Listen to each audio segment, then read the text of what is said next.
మీ తాకట్టు బంగారాన్ని విడిపించిన 30 నిమిషాల్లో క్యాష్ ఇవ్వబడును. కొమ్మూరి గోల్డ్. బేసిక్ గా నువ్వు ఇంట్రోవర్ట్, నేను కొంచెం ఎక్స్ట్రోవర్ట్. మరి ఇంటర్వ్యూ ఏమైద్దో తెలియదు. ఏదైనా అదుగుతుంది జరుగుతుంది అనుకుంటున్నా. అంతేనా? నీ పాటలాగా మేడం రాసిన ఫస్ట్ పాట ఏంటన్నా? నువ్వంటే పిచ్చి మేడం. ఆ పాట మాకు కూడా పిచ్చి కాబట్టి ఒకసారి పాడవా, నా కోసం పాడు. నువ్వంటే పిచ్చే నీకోసం సచ్చే ప్రాణమే నాది కాదా, ఊరంచు వాగుల్లో అలల నడుమ నేనిదు తుండంగా ఈత. లక్ష్మణ్ దగ్గరికి వెళ్తే ఆ పాట ఖచ్చితంగా సూపర్ హిట్ అవుతుంది అన్న ఒక నేము వస్తుందని అనుకున్నావన్నా లైఫ్ లో? 100% మేడం. నేనైతే నాకు కొంచెం ఒక ఫోక్ రైటర్ గా ఏం చెప్తారన్న ఈ జానపద గీతాల మీద? కొంతమంది ఆర్టిస్టుల పేరు వద్దు కానీ వాళ్ళని నేను అడిగితే చీ ఫోకా అన్నారు మేడం. చీ ఫోకా. చీ ఫోకా. మొన్న అనిత సాంగ్ లాంచ్ ఈవెంట్ లో మధుప్రియ చాలా బాగా మాట్లాడింది తను. మా జానపదోళ్ళ బతుకులు మీకు తెలియదు, చీకట్లో ఏడ్చిన రోజులు ఉన్నాయి అంటే మేడం మనం అందరం ఫస్ట్ స్టేజ్ నుంచి వచ్చినాం కనుక మేడం ఎలా కనబడతామో మా బతుకులు అట్లా ఉంటే చాలా మంది అనుకుంటారు, కానీ అది నిజం కాదు. మా వెనక మా గుండెలలో చాలా బాధలు ఉంటాయి అనేది నిజం. పెద్ద పెద్ద సినిమా పాటలకే రాని వ్యూస్ ఫోక్ పాటలు వస్తున్నాయి. అంటే ఇక్కడ మేడం అక్కడ ఆర్టిఫిషియాలిటీ ఉంటుంది మేడం. అంటే అందరికి కూడా మీకు చాలా పాటలు ఉన్నాయన్న, కానీ బుల్లెట్ బండి ఆల్ ద టైమ్ ఫేవరెట్ కాబట్టి నా కోసం ఒక 2 లైన్లు పాడండి. నేను మెచ్చి నన్నే మెచ్చేటోడా ఇట్టే వస్తా నీ వెంట, నీ బుల్లెట్ బండకి వచ్చే తపాడు గుడు గుడు గుడు గుడు గని. అల్లాహి అల్లా అంత బాగా ఎంజాయ్ చేసాం అన్న. ఎర్రగా పండిన పేదాలతో నన్ను పిలిచే రోజు ఎదువా మిల్ జయే వఫాయేతో నేను కారణమవ్వను ఏ జన్మకు. లగరే సౌండ్ సాలా కొంగు జుట్టు సింగు జక్కు దుమ్ములే వాళ్ళ దుంకితే ఈ మబ్బులో లగర సౌండ్ సారా దంచి కొట్టుడి దేవాలా. ఆల్రెడీ అందరూ దీవిస్తున్నారు నిన్ను. అందుకే పాట ఏ పాట చేస్తే ఆ పాట హిట్ అయిపోతూ ఉంది. ఇప్పుడు అల్లహల్లా ఎప్పుడో పాట అన్న, ఇప్పుడు పాట కాదు. లగరే సౌండ్ సాలా ఎన్ని ఉన్నాయి చెప్పు మాట్లాడుకోవడానికి, ప్రతి పాట నీ పాటే. కానీ ఇప్పుడు లగరే సౌండ్ సాలా దంచుకొట్టు డీజే వాళ్ళ అది ఏంటంటే మాస్ బీట్ కొంచెం మంచి ఫోర్స్గా ఉండే ఎంజాయ్ చేసే వాళ్ళకి ఆ పాట చాలా బాగుంది. ట్రావెలింగ్ లో ఇదే పాట వినపడుతుంది, చూస్తున్నావు అసలు? అంటే రిలీజ్ అయిపోయినా కనుక దాని మీద పోతుంది మేడం. అవునా? రిలీజ్ నెక్స్ట్ అయ్యేంత వరకు లాస్ట్ మినిట్ వరకు కూడా భయపడుతూనే ఉంటా. వన్స్ అయింది పబ్లిక్ ఒప్పుకోరంటే అది మర్చిపోతున్నాను. నెక్స్ట్ పాయింట్లు తీసుకుంటున్నావు కదా ఇప్పుడు లగరే సౌండ్ సాలా దంచుకొట్టు డీజే వాళ్ళ పెద్దిరెడ్డి పాట, ఈ లిరిక్స్ ఎవరైనా ఇస్తారా, మీరే అనుకుని రాసుకుంటున్నారు? అంటే ఎవరైనా మీ దగ్గరకు వచ్చి అన్న ఈ టాపిక్ మీద రాయండి అని అంటారా? మీరే ఎవ్రీథింగ్ మొత్తం మీరే? ఆ పాట మొత్తం ముస్తాబై ఆడియన్స్ చేతిలోకి వెళ్ళే వరకు నేను ఓకే. దీనికి యాక్చువల్లీ ఇంట్రోవర్ట్ అమ్మాయిలు ఉంటారు, అంటే నేను ప్రతి పాటలో ఒక మెసేజ్ చెప్పిన మేడం. ఫోక్ అయినా కూడా ఎంటర్టైన్మెంట్ రాయాలి, బావ మరదల్లా సహసాలు రాయాలి, కుటుంబం అంతా ఒక చోట కూర్చొని ఏదో నేర్చుకోవాలి, ఏదో చెప్పాలి ఆ పాట అన్న తపనతోటే ఆ పాట రాసిన మేడం. పెద్దిరెడ్డి తర్వాత రాసిన యాక్చువల్లీ ఈ పాట ఇంట్రోవర్ట్ అమ్మాయిలు ఉంటారు మేడం, చాలా సాక్రిఫైస్ చేస్తుంటారు. చిన్నవి కూడా వదులుకోని అవసరం లేదు. డ్యాన్స్ చేయాలనిపిస్తుంది, పబ్లిక్లోకి వచ్చి పాట పాడాలనిపిస్తుంది, అందరూ ఉండగా పాడలేరు వాళ్ళు. కుటుంబంలో స్వచ్ఛమైన తెలుగు సాంప్రదాయాల్లో వాళ్ళు ఆ చిన్నవి కూడా ఎందుకు చంపుకొని బతకాలి? నీకు ఇష్టం వచ్చిన డ్రెస్సు, నీకు ఇష్టం వచ్చిన బొట్టు, నీకు ఇష్టం వచ్చిన కూడా నీ కంఫర్ట్లో నువ్వు ఉన్నానా? అన్న తల నాన్న తల దించుకున్నంత వరకు నువ్వు ఎంతైనా బతకొచ్చు. వీళ్ళిద్దరికి నువ్వు గర్వంగా వీళ్ళిద్దరి తల దించుకోనంత వరకు నువ్వు ఎంతవరకైనా ఉండొచ్చు అన్నయ్య సందేశాన్ని అందులో పెట్టుకుంటూ ఎంటర్టైన్మెంట్ ఉండాలి మళ్ళీ అని.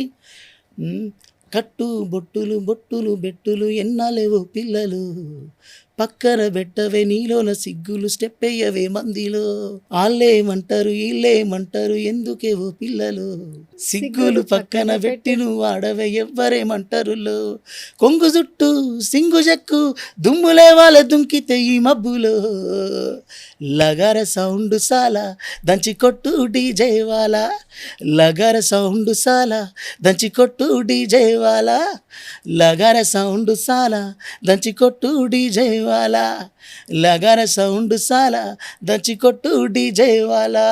సూపర్. అండ్ ఆ పాట కూడా మంచి అంటే డాన్స్ మూమెంట్స్ కానీ ఇవన్నీ కూడా కొరియోగ్రఫీ చాలా బాగా చేశారు. నాగదుర్గ ఇంకొక డిఫరెంట్ గా కనిపించింది. అవును సో ఇప్పుడు ఆమె ఫుల్ ఫోక్ పాటల ద్వారా నుంచి సినిమా ఇండస్ట్రీ దాకా వెళ్ళిపోయింది.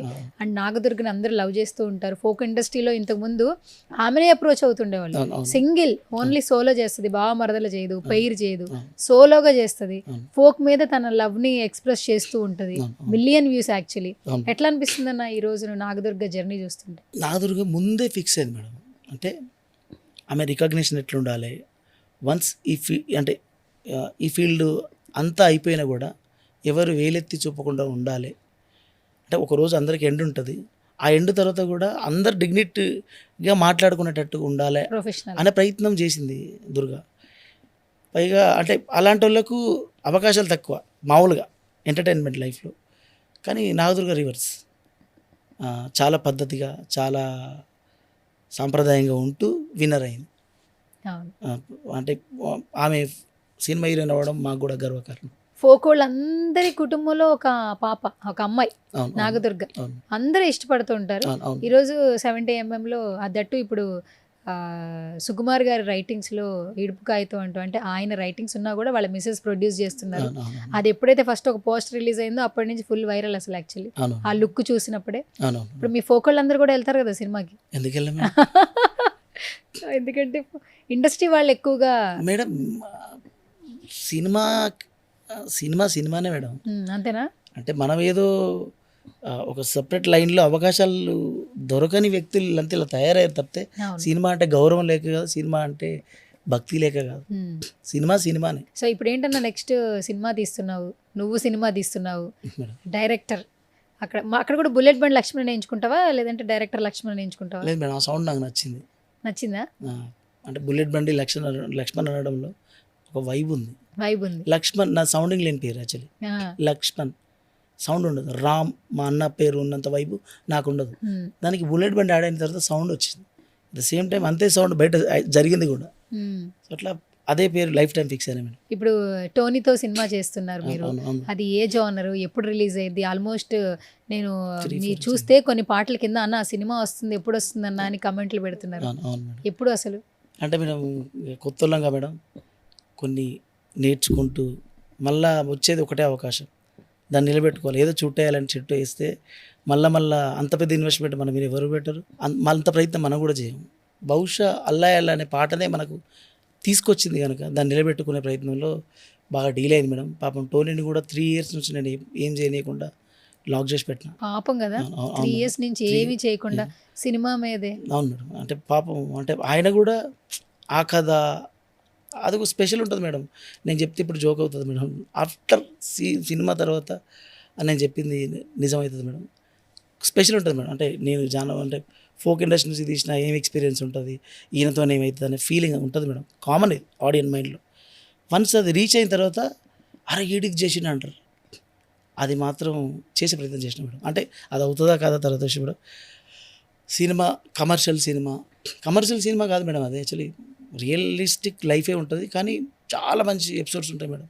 అన్ని ఆడియన్స్ని ఉంటాయి, కానీ అన్ని ఆడియన్స్ని కనెక్ట్ చేస్తాయి. అది యాక్చువల్లీ పేరుకే లవ్ సినిమా, కానీ అన్నీ ఉంటాయి అందులో మేడం. పాటలు 6 ఉంటాయి మేడం. నా పాటలే నా సినిమాని గెలిపిస్తాయి. అంటే అంత పవర్ఫుల్గా ఉంటాయి మేడం. యాజ్ ఏ నేను రైటర్గా నాకున్న ఫస్ట్ శక్తి అదే మేడం. నా సినిమా ఒకవేళ నన్ను బాధ పెట్టినా కూడా నేను తెచ్చుకునే రిటర్న్ కూడా నా ఆడియోనే మేడం. సో అంత కాన్ఫిడెంట్ఫుల్గా ఇష్టం మేడం. టోనీని ఎందుకు అనుకున్నారన్న మీ సినిమాకి? ఎందుకంటే మీది డ్రీమ్, ఇది సినిమాలో రావాలనే మీ డ్రీము, కానీ ఫోక్లో మీరు సక్సెస్ అయ్యారు. ఫస్ట్ సినిమా టోనీ అయితే బాగా నాకు సపోర్ట్ అవుతుంది అనుకున్నారా? ఏంటి అసలు అంత నమ్మకం తన మీద? అంటే మేడం అంటే చెప్పాలో తెలియదు, కానీ టోనీని ఎంత మొండిగా నేను తీసుకున్నాను ఒక ఉదాహరణ నా తెరంక జరిగింది. టోనీ కూడా తెలియదు ఆ విషయం. టోనీని తీసేయి 3 కోట్లు చెక్ ఇచ్చారు నాకు. తీసేయి మా అబ్బాయిని పెట్టు, వాళ్ళ పేరు చెప్పరు కానీ మా అబ్బాయిని పెట్టు అంటే ఆ కథ నచ్చి, అంటే ఒక పెద్ద వ్యక్తే విన్నాడు ఆ కథ, ఇది నిలబడుతుందని. అంటే వాళ్ళకి చెప్పడం వల్ల నీకు 3 కోట్ల చెక్ ఇస్తా, సినిమా హిట్ అయితే విల్లా ఇస్తా, టోనీ తీసేసి మా అబ్బాయిని పెట్టాను. నేను నో చెప్పిన మేడం. ఎందుకంటే నన్ను నమ్ముకొని నాతో జర్నీ చేసిన సంవత్సరాల పాటు నేను మాట ఇచ్చిన, ఏదో ఒకరోజు నేను 70mm హీరో చేసే డైరెక్టర్ నేనే అవుతాను. అంటే ఆయన సిన్సియారిటీ మేడం, వాస్తవానికి ఆయన ఆయన ఆయన ఆయన సిన్సియారిటీ, అంత రెస్పెక్టెడ్గా ఉంటాడు, ఆయన హ్యూమరే. నాకు సినిమా చేయించి ఎంత రిస్క్ అయినా తీసుకోవాలనిపించింది. ఆ బాండింగే మేడం. ఈ అల్లా జర్నీలో ఆయన మనసు ప్రాపర్గా అర్థమైంది నాకు, ఈయనకి నిలబడాలని నేను ఫిక్స్ అయ్యాను. అట్లా ఇంకోటి ఏంటంటే అల్లా లైనే మనకు సినిమా వచ్చింది కదా మేడం. అవును. నా పాయింట్ ఆఫ్ నేను చెప్పిన హీరోల పేరు చెప్తే వాళ్ళు షాక్ అయ్యారు. అయితే వీళ్ళు కావాలి, లేకపోతే వీళ్ళు కావాలి, అయితే వాళ్ళు వద్దులే వీళ్ళే కావాలన్నారు. ఓకే, అట్లా అట్లా జర్నీ స్టార్ట్ అయింది. అవును. సో మొత్తానికి ఎన్ని రోజుల్లో చూపించబోతున్నా, ఒక టైం చెప్పు. 2 నెలల, 6 నెలల, ఎప్పుడు నీ సినిమా చూస్తాం మేము? అయిపోయిందా షూటింగ్? షూట్ అయిపోయింది. అయిపోయింది మేడం, షూట్ అయిపోయింది. ఒక లాస్ట్ షెడ్యూల్ ఉంది మేడం. లాస్ట్ షెడ్యూల్ ఉంది. లాస్ట్ షెడ్యూల్ టైం పీరియడ్ చెప్పు. ఈ 6 monthsలో మేడం. నెక్స్ట్ ఇయర్కే చూస్తాం. అవును మేడం. 6 months అంటే ఇంకా 2027లో చూస్తాం సినిమా, అంతేనా? అవును. ఓకే. ఓకే సరే, ఇప్పుడు చూస్తే అన్న రీసెంట్గా పాట ఏంటి హిట్ అయింది చెప్పు. నాది మామిడాకులు. మామిడాకులు. ఆ పాట ఒకసారి ఒక 2 లైన్లు.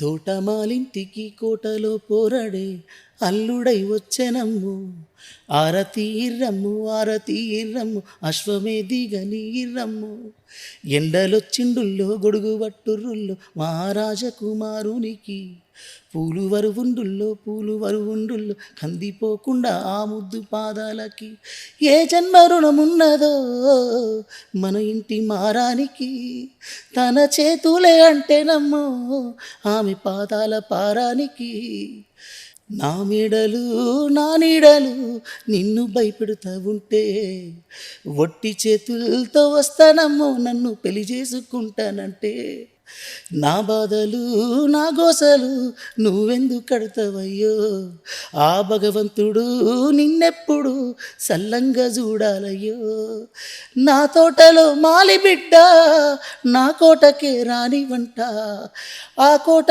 నాకెందుకంట ఉన్నంతలో నేను ఉంటా, కొండంత నేనున్నా నీ మనసు అద్దాన సిన్నంగా కానరానా, ఆ మావిడాకుల మీద ఆన పచ్చ తోరణాలైతాయ జానా, ఆ వరి పైరు మీద నాన అవి అక్షింతలే అయ్యేనా, ఆ పత్తి పంటల మీద ఆన పట్టు సీరలై వస్తాయ జానా, ఆ పసుపు కొమ్ముల మీద ఆన అవి నలుగై నన్ను అంటేనా.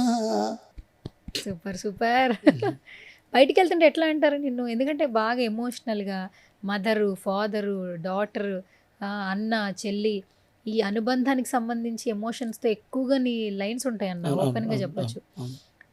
నువ్వు ఎమోషనలా బాగా? నేను చెప్పాను కదా, బాగా ఇంట్రోవర్ట్ అంటే ఎమోషనల్ ఉంటారు కదా మేడం. అంటే బాగా ప్రతిదానికి ఎక్కువగా మనసుకు తీసుకుంటే కష్టం కదా. ఈ రోజుల్లో చూసావా అసలు ఎక్కడ ఏడ్చే వాళ్ళకంటే ఏడిపించే వాళ్ళు ఎక్కువ ఉన్నారు. అందుకని నేను చాలా లిమిటెడ్ ఉంటాను. లిమిటెడ్ ఉంటావా? చాలా లిమిటెడ్ ఉంటా. Okay super. అండ్ అదేంటి మీ మిస్సెస్ మీద కూడా ఒక పాట రాసినావు కదా, అదేంటి చెప్పు అసలు ఎట్లా? అంటే మా లవ్ జర్నీ కలిపి మొత్తం పాట చేసిన. ఇది చాలా మంది ఫేవరెట్ లిస్ట్ మేడం, ఇంక్లూడింగ్ ఎంపీలు ఎమ్మెల్యేలకు కూడా ఫేవరెట్ లిస్ట్. నాకు ఫోన్ చేస్తారు. అవునా? ఫోన్ చేస్తారు ఆ పాట గురించి. యాక్చువల్లీ అందరూ రాముడు సీత బంధం చాలా గొప్పది అంటారు కదా మేడం. మామూలుగా పెళ్ళికి ఉదాహరణగా వాళ్ళనే చూపిస్తారు అనుబంధానికి, కానీ వాళ్ళకంటే గొప్ప బాండింగ్ ఒకటి ఉంది, వాళ్ళ చుట్టే ఉంది. అది నేను చెప్పాలనుకున్నాను మేడం. లక్ష్మణుని కోసం ఊర్మిళ 12 సంవత్సరాలు 14 సంవత్సరాలు నిద్రపోతుంది. ఈయన నిద్ర ఆయన తీసుకుంటుంది. వాళ్ళిద్దరు దాదాపు 14 సంవత్సరాలు దూరం ఉంటారు. వాళ్ళ గురించి ఎవరు మాట్లాడుకోరు, ఊర్మిళ లక్ష్మణ్ గురించి. సో నా పేరు లక్ష్మణ్ కనుక, నేను రైటర్ కనుక ఆ లక్ష్మణుడిని నా కథను కలుపుకుంటూ రాసిన. లేవేను నిత్తురావో పిల్లవో ఊర్మిళ, వనవాసం గెలిచి లచ్చుమయ్యొచ్చి నాడిలా, ఎన్నేళ్ళ నిత్తురా తీరిందే నీ కల, మంచి నీళ్ళిద్దురా ఎదురుండే నీ దొర, ఎదురు సూపులకు ఎర్రగైనవి కళ్ళు, ఎదబారాలకు బక్కగైనది ఒళ్ళు, కడిగినవే కన్నీటితో తన పాదాలు, చేతికియవే పళ్ళు, వింటున్నావో పిల్ల ఎన్నెన్ని బాధల్లా, పడ్డంక ఒక్కటైతున్నామే నువ్వు నేనిలా, వింటున్నావో బావా ఎన్నెన్ని దుఃఖాలే దిగమింగి ఒక్కటైతున్నామే నువ్వు నేనిలా. సో ఈ పాట అంటే మీ లవ్ జర్నీ తెలిసిన వాళ్ళకి చాలా మంది తెలుసట, చాలా చెప్పారు మంది నాకు. తెలుసు. అవును. సో మొత్తానికి నన్ను అభిమానించే వాళ్ళు అందరూ తెలుసు మేడం. ఆ, పాప కదన్నా నీకు ఇప్పుడు? ఆ పాప ఏం పేరు పెట్టినావు పాపకి? ఐరా మేడం. ఐరా. ఐరా ఏమైనా మీనింగ్ ఉందా? ఐరావతం అంటారు మేడం. తెల్లని అను అచ్చా. మన లక్ష్మీదేవి వాహనం. Okay okay. యాక్చువల్లీ లక్ష్మీదేవి వాహనం వచ్చినట్టుగా ఎందుకంటే మన అందశ్రీ సార్ ఉన్నాడు కదా, అందశ్రీ సారు నా బిడ్డకు ఒక పేరు పెట్టిండు. సార్ నన్ను బాగా ప్రేమ చేస్తాడు. ఆయన బతుకున్నప్పుడు శ్రీలక్ష్మి అని పెట్టిండు. ఈ శ్రీలక్ష్మి అని ఇంట్లో చెప్తే వీళ్ళందరికీ కోపాలు వస్తున్నాయి. ఎందుకు? నచ్చక ఇంత మోటు పేరా ఇంత మోటు పేరా, ఇప్పుడు ట్రెండ్ మారిపోయింది ఇక వాళ్ళే ఒక ఆప్షన్ ఇచ్చారు, ఐరా అని చెప్పారు. ఐరా అంటే ఐరావతం, లక్ష్మీదేవికి దగ్గరుండే వాహనం. ఓకే. సో దానికి సంబంధించిన ఇంకా ఐరా అంటే అప్పుడు ఓకే అన్న మేడం. అంటే ఇక్కడ తెలియకుండా మా గురుగారు నాకు పెట్టిన పేరు అక్కడ ఉంది. నువ్వు నాట్ ఓన్లీ ఫోక్ అన్నా, ఇప్పుడు రైట్న ఉన్న పొలిటికల్ స్టార్స్ అందరికి కూడా పాటలు రాసినావు. అవును. And top most political stars అని చెప్పొచ్చు. అవును. ఆ అదృష్టం కూడా అందరికీ రాదు కదా. నువ్వు చంద్రబాబు గారి మీద, జగన్ గారి మీద, రేవంత్ రెడ్డి గారి మీద, కవిత గారి మీద, కేసీఆర్ మీద కూడా పాట రాసావు. పవన్ కళ్యాణ్ గారి మీద కూడా రాసావు. ఫస్ట్ పొలిటికల్ సాంగ్ ఏది రాసావు నువ్వు? ఫస్ట్ నేను అప్రోచ్ అయిన పాట ఏంటి? Revanth sir madam. రేవంత్ రెడ్డి గారి సాంగ్ ఒకసారి పాడు. బగ బగ బగ బగ మండే నిప్పుల దండై కదిలిండే మా అన్న రేవంతు, ధన ధన ధన ధన దరువుల మూతల కదిలొస్తుండమ్మో పులి బిడ్డ రేవంతు, కాంగ్రెసు జెండా అబల్ బల్ ఎగిరేసిండంట, అచల్ చల్ ఎదురెవడే ఉన్నా అబల్ బల్ ఎదురిస్తాడంట, అచల్ చల్ సుడిగుండాలకి ఎదురెల్లేటి గుండె తనదంట, కాంగ్రెస్ జెండా ఎత్తిండే అన్నా రేవంతు, కథనా రంగం తొక్కిండే పులి బిడ్డ రేవంతు. ఎలాంటి అప్లోజ్ వచ్చింది? ఈ పాటలు మీరు రాసేస్తారు, వాళ్ళ నుంచి ఏం రెస్పాన్సులు రావు కదా, పొలిటీషియన్స్ నుంచి ఏమైనా మీకు అలా కార్యకర్తల నుంచి వస్తుంది. ఏమని చెప్పారు? ఇప్పుడు ఈ పాట రేవంత్ రెడ్డి గారి పాట విన్న తర్వాత ఏం చెప్పాలి కార్యకర్తలు? వాళ్ళ అభిమానానికి అద్దులు ఉండవు మేడం. నేను మామూలుగా నేను రాసేపాట కూడా లీడర్స్ అయితే ఈయన టైం ఉండదు మేడం, కార్యకర్తలు వింటారు. నేను వాళ్ళు ఏం చేయాలని రాస్తాను. ఓకే. అట్లా వాళ్ళు మాత్రం కదా మేడం పాటను మోసుకుపోయేది, లీడర్ ముందు నడిపించారు. అవును. అట్లా రేవంత్ అన్న కార్యకర్తలు మస్తు మంది అప్డేట్ చేస్తారు, మస్తు అప్లోస్. ఓకే. కేసీఆర్ గారి పాట కూడా బాగుంటుంది, 2 లైన్లు పాడు. అప్పుడే బాగుండే పెద్ద సారు, కరువొచ్చి పడ్డది కేసీఆర్, బోర్లెండిపోయినట్టే మా బతుకెండిపోతున్నదే, దేవుడెళ్ళిపోయిన గుడిలా బోసిపోయే మా బతుకులిలా, ఎట్లుండే తెలంగాణ ఎట్లయితుంది ఈ రోజున, గూడు చెదిరిన పచ్చులమైనము ఓసారు నువ్వు లేక, గుండె వలిగి ఎదురు చూస్తున్నాము నీ రాకకు కాలాగక, చేతులు కాల్చుకున్నమయ్యా మన్నించు కేసీఆర్, మళ్ళా రావాలి మన సర్కారు, ఓసారు కేసీఆర్ వేసుకోను టాపు గేరు, ఏడాగకుండా మళ్ళా రావాలయ్యా అందాల గులాబీ కారు. సూపర్. మొత్తం ఓసారు కేసీఆర్ వేసుకో నువ్వు టాప్ గేరు, ఏడాగకుండా మళ్ళా రావాలయ్యా అందాల గులాబీ కారు. అమ్మో బాబోయ్, సూపర్. పాట ఇలా రాయాలంటే చాలా టైం పట్టింది కదా. ఎంత టైం తీసుకున్నావు అన్న ఈ పాటలకి? మేడం ప్రతి పొలిటికల్ పాట 15 days పడుతుంది మేడం. 15 రోజులు రాసేస్తాం. 15 రోజులు పడుతుంది. అంటే టోటల్ రీసెర్చ్ చేయాలి. చాలా పాటలు ఉంటాయి దీంట్లో, దీని స్పెషాలిటీ దీనికి ఉంటేనే అది నిలబడుతుంది. అవును. వచ్చిన పదం మళ్ళీ రిపీట్ అవ్వద్దు. పదం రిపీట్ అయినా పర్లేదు, భావం రిపీట్ అవ్వదు. మన ఏపీ సీఎం చంద్రబాబు నాయుడు గారి మీద పాట కూడా రాసావు, ఒక 2 లైన్లు పాడు. చెరబెట్టిన చల్ నిలబడ్డడురా, భయపెట్టిన చల్ బతికున్నడురా, ఆడబిడ్డలనే నిందించినరు, కార్యకర్తలనే వేధించినరు, ఓర్చుకొని కట్టలనే తెంచుకొని చూసుకొని దూసుకొని గర్జించి దూకినడు చల్, జూలు విప్పి దుంకినది ఎల్లో సింగము, దర్సుకొని ఉరుకుతది రౌడీ సంగము, జై జై చంద్రన్న జై జై జై, నిన్న పేదెవడన్న ముందడుగై, కోరమీసం మెలిపెట్టినది తెలుగుదేశము, తలరాత మార్చుకుంటదిగా ఆంధ్ర రాష్ట్రము. జై జై చంద్రన్న జై జై జై, నిన్న పేదెవడన్న ముందడుగై. సూపర్, అసలు వింటుంటే ఒక రకమైన ఫీల్ వస్తుంది సినిమా పాట విన్నట్టు. కానీ అన్న పొలిటీషియన్స్ కూడా ఎలక్షన్స్ లో పాటలు రాయించుకుంటారంట. ప్రమోషన్ క్యాంపెయిన్ కి ఒక పాట, వాళ్ళ ఎంట్రీస్ కి ఒక పాట రాయించుకుంటారంట. ఒక పాట ఒకటి రాసిన తర్వాత అది వైబ్ నచ్చిన, అది హిట్ అయినా నెక్స్ట్ వాళ్ళతోనే సెంటిమెంట్ గా కూడా వస్తుందని విన్నాను నేను. ఇక్కడైనా కామన్గా మేడం, వర్క్ అయిన చోట మళ్ళీ రిపీట్ అవుతాం.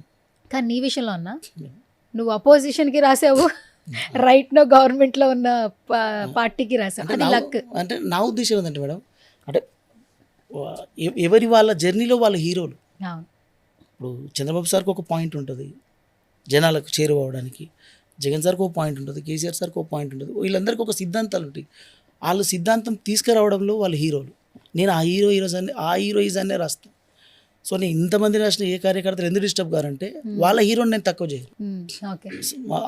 సో అందువల్ల కార్యకర్తలకు కనెక్ట్ అయ్యే ఇంటెన్స్తో వెళ్తా మేడం. Okay then.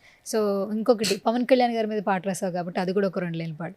పులి గాండ్రించింది చల్ ఎత్తి పిడికిలి, పగోడు పరారయ్యదే పవనన్న అలికిడి, రాష్ట్రాన్ని చేసినారు రనిలు వెత్తు దోపిడి, దమ్ముంటే కాసుకొండిర జనసేన తాకిడి.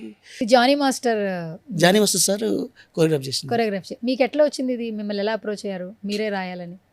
అంటే ఫస్ట్ ఎజెండా హిట్ అయింది మేడం, జగన్ సార్ హిట్ అయింది. తర్వాత ఎల్లో సింగం రాపించారు. ఆ తర్వాత ఇక నేను నోటీస్ అయినా నెక్స్ట్ వీళ్ళే రాయాలని అన్న దాంట్లో రాష్ట్రం. ఓకే, ఫస్ట్ నీకు పొలిటీషియన్స్ పాటల్లో పేరు తెచ్చింది జగన్ అన్న పాట కాబట్టి అది ఒక లైన్ పాడేసాయి. ఇచ్చిన మాట తప్పిత ఓటు వెయ్యొద్దని చెప్పిన దమ్మున్నోడ జగను, చెప్పిన మాట చెప్పినట్టుగా చేసిన మా రాజన్న కొడుకుర జగను, ఏ కష్టం రావద్దని పేద ఇంటికి ప్రతి పథకం వంపిండుర గడప గడపకి, పులి కడుపునా పులి పుట్టినట్టే పుట్టిండురా, జెండలు జత కట్టడమే మీ ఎజెండా, జనగుండెల గుడి కట్టడమే జగను ఎజెండా, బలిరా బలి బలిరా బలిరా, పులివెందులలో పుట్టిందా పులిరా, కుర్చీల కూర్చోవడమే మీ ఎజెండా, కుర్చీ జనమే ఇవ్వాలన్నది జగను ఎజెండా, బలిరా బలి బలిరా బలిరా, పులివెందులలో పుట్టిందా పులిరా. ఓకే, థ్యాంక్ యూ అన్న, thank you so much. So నీ పాటలు ఎప్పటికీ అందరికీ నచ్చుతూ ఉంటాయి. సో కానీ ఫోక్ ఇండస్ట్రీలో జర్నీ స్టార్ట్ చేసావు, సినిమా ఇండస్ట్రీలో ఇప్పుడే జర్నీ మొదలు పెడుతూ ఉన్నావు. సినిమాలు ఇంకా ఒక సినిమా తర్వాత ఇంకొక సినిమా తీయాలని మేము కూడా మనస్ఫూర్తిగా కోరుకుంటున్నాం. ఫస్ట్ నుంచి కూడా డిజిటల్ కానీ వాట్ ఎవర్ యూట్యూబ్ కానీ లక్ష్మణ్ వేరే వాళ్ళని చూస్తూ వచ్చాడు, బట్ లక్ష్మణ్ చూస్తూ ఇంకా చాలామంది వస్తున్నారు ఫోక్ ఇండస్ట్రీకి. సో ఫోక్లో అందరూ బాగుండాలి, మీ జీవితాలు కూడా హ్యాపీగా సంతోషంగా ఉండాలని మరొకసారి సుమన్ టీవీ నుంచి మనస్ఫూర్తిగా కోరుకుంటున్నా. ఫైనల్గా ఏం చెప్పేస్తావు అన్న? Thank you madam. Last time అల్లా ఇలా పాటప్పుడు కూడా ఫస్ట్ లిఫ్ట్ సుమన్ టీవీ ఇచ్చింది. మళ్ళీ ఆఫ్టర్ గ్యాప్ మళ్ళీ సుమన్ టీవీతో, అంటే సంవత్సరం తర్వాత కూడా మళ్ళీ సుమన్ టీవీతో చేస్తున్నా, అది మీతో చేస్తున్నా. నాకు ముఖ్యంగా మీరు తీసుకెళ్తున్న ఇంటర్వ్యూ అంటే మా ఫోక్ని, మా జానపద కళాకారులని వాళ్ళని పరిచయం చేస్తారు. అంటే మాట్లాడని నాలాంటి వాళ్ళతో కూడా మీరు మాట్లాడిస్తారు. అందుకు మీకు సుమన్ టీవీకి థ్యాంక్ యూ సో మచ్. తప్పకుండా అన్న. సో మీరు నిజంగా మట్టిలో పుట్టిన మాణిక్యాలని పదం వాడుతూ ఉంటాం. మీకు మల్లమ్మ కానీ వాట్ ఎవర్ ఫోక్లో ఉన్న ప్రతి ఒక్కళ్ళు వాళ్ళని ప్రూవ్ చేసుకోవడానికి స్టిల్ పరిగెడుతూ ఉన్నారు. సో అంటే నేచర్లో ఉన్నటువంటి ఆ ప్రేమ కనిపిస్తూ ఉంటుంది. ఈ ప్రేమను మీరు పరిచయం చేయండి, మీరు శాశ్వతంగా ఉంటారు. నేను పరిచయం చేస్తున్నాను. ఐ థింక్ ఫోక్ వాళ్ళు ఎవరు చేయట్లేదు, నేనే చేస్తున్నాను. నేను సంతోషంగా ఉన్నా, తెలుసుకుంటున్నాను ఇంకా ఫోక్ ఇండస్ట్రీలో ఏముంటాయి ఏంటనేది. అండ్ ఇంకా ప్రతి ఒక్క ఫోక్ సింగర్ ఇంటర్వ్యూ మా సుమన్ టీవీలో ఖచ్చితంగా ఉంటుంది. Thank you madam. All the best అన్న. సినిమా కోసం వెయిట్ చేస్తున్నాం. Thank you madam.